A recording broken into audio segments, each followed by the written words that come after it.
আসসালামু আলাইকুম, chart canvas চ্যানেলে সবাইকে স্বাগতম। আশা করি সবাই ভালো আছেন। আজকের ভিডিওতে আমরা ইবনে সিনা ট্রেডিং প্ল্যান নিয়ে কথা বলবো।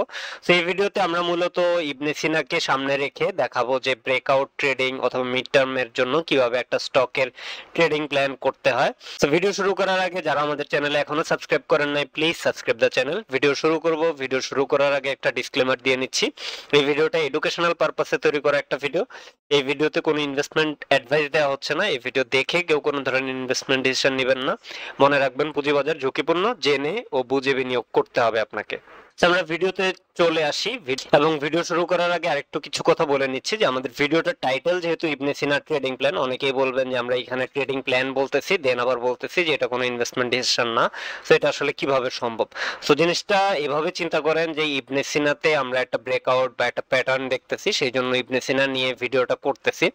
তো এই ভিডিওর মূল উদ্দেশ্য কিন্তু আসলে ইবনে সিনাতে কাউকে ট্রেড করার জন্য বলা বা ইবনে সিনার ট্রেডিং নিয়ে না। এই ভিডিওটার মূল উদ্দেশ্য হলো যে একটা স্টকে কিভাবে ট্রেড প্ল্যান করা যায় বা সেই প্ল্যানটা কি কি দেখে করা উচিত সেই জিনিসগুলো নিয়ে আলোচনা করা। সো আশা করব যে ভিডিওটাকে আপনারা এডুকেশনাল পারপাস হিসাবেই নেবেন। ভিডিওতে চলে আসলে শুরুতেই ইবনে সিনার যে ডেটা বা ফাইন্যান্সিয়াল ডেটা, এই ফাইন্যান্সিয়াল ডেটাটা দেখবো আমরা। সো ফাইন্যান্সিয়াল ডেটাতে আমরা Q1 এর ডেটাতে যদি আসি, Q1 এর ডেটাতে দেখতেছি যে এই কোম্পানিটার Q1 এ আর্নিংস ছিল 2 টাকা 72 পয়সা, যেটা আগের বছরের Q1 এর তুলনায় 2 টাকা 50 পয়সা বা 2.5 টাকা কম এসেছে। দ্যাট মিনস তারা কিন্তু ফার্স্ট কোয়ার্টারে খারাপ করেছে। আর সেকেন্ড কোয়ার্টারে যদি আসি, সেকেন্ড কোয়ার্টারে কিন্তু 6 টাকা 75 পয়সা, যেটা আগের বছরের সেকেন্ড কোয়ার্টারের তুলনায় 5 পয়সা বেশি এসেছে। দ্যাট মিনস তারা এই বছরের সেকেন্ড কোয়ার্টারে আগের বছরের সেকেন্ড কোয়ার্টারের চাইতে ভালো করেছে। আর 2 কোয়ার্টার মিলিয়ে বা 6 মাসের ডেটা যদি বলি, তো এই বছরের 6 মাসে তারা আগের বছরের 6 মাসের চাইতে ডেটা খারাপ করেছে। আর এছাড়াও আমরা যদি এখানে দেখি যে তাদের নেট অপারেটিং ক্যাশ ফ্লো যেটা পার শেয়ার, তো এটা কিন্তু বেশ অনেকটাই বেড়েছে।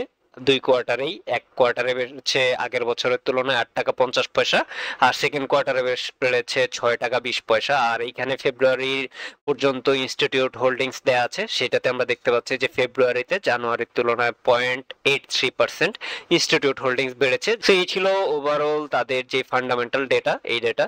তো আমরা সচরাচর ফান্ডামেন্টালি একটা কোম্পানি আগের বছরের চাইতে যদি ভালো না করে পজিশন ট্রেড বা শর্ট টার্ম বা মিড টার্ম ট্রেডের জন্য সেই স্টকগুলোকে চুজ করি না। বাট এই স্টকটাকে চুজ করতেছি, এটার পেছনে বেশ কিছু রিজন আছে।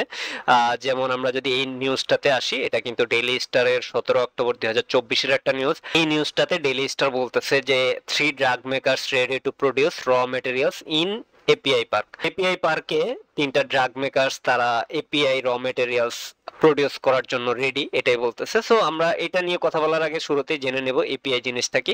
এপিআই জিনিসটা অ্যাক্টিভ ফার্মাসিউটিক্যালস ইনগ্রেডিয়েন্টস। এই অ্যাক্টিভ ফার্মাসিউটিক্যাল ইনগ্রেডিয়েন্টস দিয়ে আসলে কি বোঝায় সেটা যদি বলি, এটাকে সহজ কথায় বললে যে ওষুধ তৈরির কাঁচামাল। তো যে কোনো কোম্পানি ওষুধ তৈরির কাঁচামাল হিসেবে, সো বর্তমানে কোম্পানিগুলা কিন্তু তাদের ওষুধ তৈরির কাঁচামাল চীন এবং ভারত থেকে আমদানি করে থাকে। আর কিছু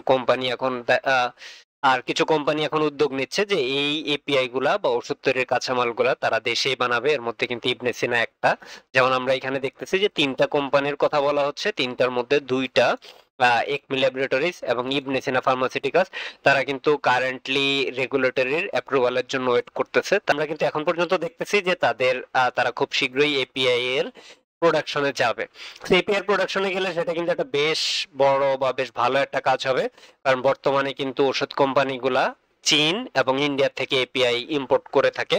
তো বাংলাদেশেই যদি এপিআই গুলা বানানো শুরু করে, সেক্ষেত্রে কিন্তু ইম্পোর্টের উপরে তাদের রিলাই করতে হবে কম। এই ভিডিওতে আমরা কিন্তু মূলত টেকনিক্যাল অ্যানালাইসিস পার্সপেক্টিভে কথা বলবো। এই স্টকটার কিন্তু একটা ফান্ডামেন্টাল অ্যানালাইসিস আমাদের চ্যানেলে করা আছে, যারা এখনো দেখেন নাই আমরা এই জায়গায় ভিডিওটাকে উপরের ডান পাশের কোণে আমরা লিংক করে দিব। যারা এখনো সেটা দেখেন নাই, চাইলে সেই ফান্ডামেন্টাল অ্যানালাইসিস ভিডিওটা দেখে নিতে পারেন। আমরা কিন্তু টেকনিক্যাল অ্যানালাইসিসে চলে আসি। টেকনিক্যাল অ্যানালাইসিসে চলে আসলে আমরা ইবনে সিনার ডে চার্টে আছি। সো ডে চার্টে আমরা যদি দেখি যে এই যে একটা লেভেল, এই লেভেলটা কিন্তু এই স্টকটা অনেক দিন ধরে প্রায় 5 মাস পরে তারা এই লেভেলটা ক্রস করতে পেরেছে। 5 মাস পরে একটা ব্রেকআউট দিয়েছে এই লেভেলে। আমরা যদি এখানে দেখি, সো এই যে দেখাই যাচ্ছে যে এই লেভেলটা কিন্তু অনেকবার রিটেস্ট করে রিজেক্টেড হয়ে নিচের দিকে আসতেছিল, এটা কিন্তু ক্রস করতে পারতেছিল না। সো 5 মাস পরে সে একটা ব্রেকআউট দিল। তো এই ব্রেকআউটটা দেওয়ার কারণে আমরা মনে করতেছি যে টেকনিক্যালি এবং ফান্ডামেন্টালি সব মিলে মনে হচ্ছে যে এই স্টকটাতে এখন এন্ট্রি নেওয়া বা ট্রেডিং করার জন্য একটা অপরচুনিটি হতে পারে। তো এটা আবারও বলে নিচ্ছি, এটা কিন্তু এডুকেশনাল পারপাসে করা। সো এই যে স্টাইলটা, এটা দেখে আপনারা ঠিক করবেন যে যে কোনো একটা কোম্পানিতে ট্রেডিং করার আগে আপনারা কি কি দেখবেন বা আমরা আসলে কি কি দেখি। তো আমরা এই স্টকটার ক্ষেত্রে যদি আসি, আমরা এই স্টকটাতে ফার্স্টে এর কিছু পজিশন বা অবস্থানটা দেখে নিব। তো অবস্থান যদি দেখি, আমরা দেখতে গেলে আমরা শুরুতেই আসতেছি এই লেভেলটার থেকে। আমরা যদি একটা ফিবোনাকি লেভেল ড্র করি, ড্র করলে দেখতে পাচ্ছি এই যে গোল্ডেন রেশিও যেটা ছিল, সো এই স্টকটা কিন্তু এই জায়গায় যায়, দেন কিন্তু এই গোল্ডেন রেশিও লেভেলে অথবা এই যে 6.8 থেকে 7.768 এই জায়গা পর্যন্ত বা এই রেঞ্জটা থেকে তারা ঘুরে যায়। এখন বর্তমানে এই ব্রেকআউটটা কিন্তু একই সাথে 0.5 যে লেভেলটা, এইটাকেও ব্রেকআউট দিয়েছে। তো এই হিসাবে কিন্তু এখনো আপ ট্রেন্ডেই রয়েছে, এটা কিন্তু ক্লিয়ারলি বোঝা যাচ্ছে। আমরা যদি এই স্টকটার ফিবোনাকি লেভেলটা উল্টাভাবে ড্র করি, উল্টাভাবে ড্র করলে কিন্তু আমরা দেখতে পাচ্ছি যে 456 টাকা লেভেলটা এটার জন্য নেক্সট ডেস্টিনেশন হতে পারে। তো এই জিনিসগুলোর উপরে বেস করে আমরা এই স্টকটার জন্য কিছু পজিশন ড্র করেছি। এই লেভেলটা আমরা ধরেছি যে এই স্টকটার জন্য এটা একটা এন্ট্রি পয়েন্ট হতে পারে, কারণ আমরা এখন যে লেভেলে আছে সেটা যদি সে রিটেস্ট করে, এই যে ব্রেকআউটটা দিয়েছে, এই ব্রেকআউটটা যদি রিটেস্ট করে, সো সেই হিসাবে কিন্তু এই লেভেলটা হতে পারে এই কোম্পানিটার বা এই স্টকটার জন্য একটা এন্ট্রি লেভেল। সো সেই এন্ট্রি লেভেলটা কতটুকু, 293 থেকে শুরু করে 205 টাকা, এই লেভেলটা তার জন্য এন্ট্রি পয়েন্ট হতে পারে।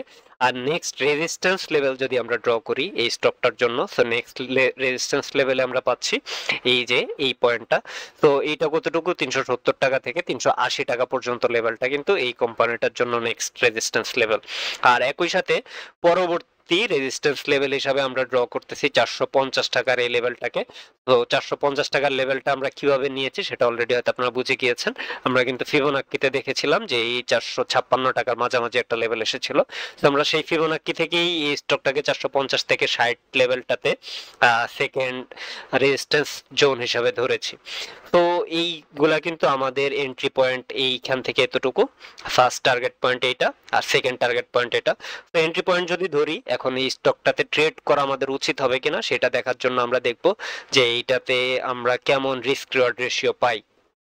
সো রিস্ক রিওয়ার্ড রেশিওতে যদি আসি, আমরা যে লেভেলটা ধরেছি সাপোর্ট জোন, সাপোর্ট জোনের মিড লেভেলটাই আমরা নিচ্ছি 300 টাকা, আর টার্গেট জোনের একদম লোয়েস্ট লেভেলটা আমরা নিচ্ছি, সেই হিসাবেও কিন্তু রিস্ক রিওয়ার্ড রেশিও আমরা পাচ্ছি 2। সো 2 থাকলে, আর স্টপ লসটা কিন্তু এই যে এইখানে যে লোটা ক্রিয়েট করেছিল 267 টাকা, এটার নিচে গিয়ে আমরা 265 টাকা লেভেলটা কিন্তু টার্গেট জোন হিসাবে ধরেছি। তো এই টার্গেট জোনটাকেও যদি আমরা ধরি স্টপ লস, আর টেক প্রফিট যদি ধরি আমরা 370 টাকা লেভেল, সেই হিসাবে আমরা রিস্ক রিওয়ার্ড রেশিও 2 পাচ্ছি। সো যারা ট্রেড করে থাকেন তারা জানেন যে রিস্ক রিওয়ার্ড রেশিও 2 থাকা মানে জায়গা থেকে হয়তো 200 টাকা রিওয়ার্ড পেতে পারেন, বাট সেই 200 টাকা রিওয়ার্ডকে চেস করতে গিয়ে আপনাকে 100 টাকা হারাতে হতে পারে। তো এটাই কিন্তু রিস্ক রিওয়ার্ড রেশিও। সো এই যে যখন 1:2 থাকে বা 2 যখন থাকে, তখন কিন্তু আপনার সব ট্রেড উইন করতে হবে, নট নেসেসারি আপনি কিন্তু 50% ট্রেড উইন করলেও স্টিল আপনি প্রফিটেবল থাকবেন। আর আমরা যদি এই স্টকটার ক্ষেত্রে তার যে সেকেন্ড টার্গেট জোনটা আমরা ধরেছি সেইটাতে যদি আমরা ড্র করি, সো সেইটাতে ড্র করলে কিন্তু আমরা 465 টাকা লেভেলে, আর এইখানে টার্গেট জোন হিসাবে আমরা নিয়েছি 450 টাকা। সো 450 টাকাকে যদি আমরা নেই, সেইখানেও কিন্তু risk reward ratio 4.32। That means কিন্তু আপনি প্রতি 400 টাকা বা 430 টাকার এগেইনস্টে আপনি রিস্ক নিচ্ছেন 100 টাকা। তো এই জায়গাটায় এই স্টকটার ক্ষেত্রে কিন্তু আরো কিছু জিনিস চেঞ্জ হয়ে যাবে, যেমন এই যে একটা লেভেল আমরা দেখতে পাচ্ছি এই স্টকটার ক্ষেত্রে, এই যে লেভেলটা যেটা 424 বা 324 বা 25 টাকা লেভেলটা, তো এই স্টকটা যখন 325 টাকা লেভেলকে ক্রস করে যাবে এজ এ ট্রেডার বা আমি যখন ট্রেড করতেছি, তখন কিন্তু আমি এইটার স্টপ লসটাকে উপরের দিকে নিয়ে আসবো। উপরে বলতে কোথায়, তখন আমার এই লেভেলটার নিচে হবে তার জন্য stop loss point. That means আমি তখন 284 বা 85 টাকা লেভেলে তার স্টপ লস সেট করব 265 টাকার থেকে উপরে নিয়ে এসে। তখন কি হবে, আমার যদি টার্গেট স্টিল সেকেন্ড লেভেলটাকেও আমি টার্গেট ধরে রাখি, দেখেন আমার রিস্ক রিওয়ার্ড রেশিও কিন্তু 10 হয়ে যাবে। দ্যাট মিনস আমি যদি এই যে 304 টাকা বা 300 টাকা লেভেলে এন্ট্রি নেই আর 285 টাকা লেভেলে যদি আমি এক্সিট নেই, তাহলে কিন্তু আমার লস হবে তখন 5% মতো, বাট আমার প্রফিট হওয়ার সম্ভাবনা 50% মতো। আর এটা যদি আমাদের যেহেতু ফার্স্ট টার্গেটের আগেই এই লেভেলটা ক্রস করবে, তো ফার্স্ট টার্গেটও যদি হয় সেক্ষেত্রেও কিন্তু আমি ফার্স্ট টার্গেটেই রেখে আমি কিন্তু রিস্ক রিওয়ার্ড রেশিও 5 এর মতো পাচ্ছি। সো আমরা কিন্তু এইভাবে ট্রেলিং স্টপ করে একটা স্টকের লসটা কমিয়ে আনতে পারবো। যেমন এই লেভেলটা যখন আবার ক্রস করবে, সো এইখানে যদি আমি চিন্তা করি যে এই স্টকটার ক্ষেত্রে চার্টটা অনেকটা এরকম হবে, তো চার্টটা যদি অনেকটা এরকম হয় যে এইখান থেকে উঠে গিয়ে এইখানে টেস্ট করে এইখানে উঠে গিয়ে আবার এইখানে কিছুটা কনসোলিডেট করে আবার ওঠা শুরু করলো, তো তখন কিন্তু আমি আবার আমার স্টপ লস সেট করে ফেলবো এই লেভেলটার নিচে।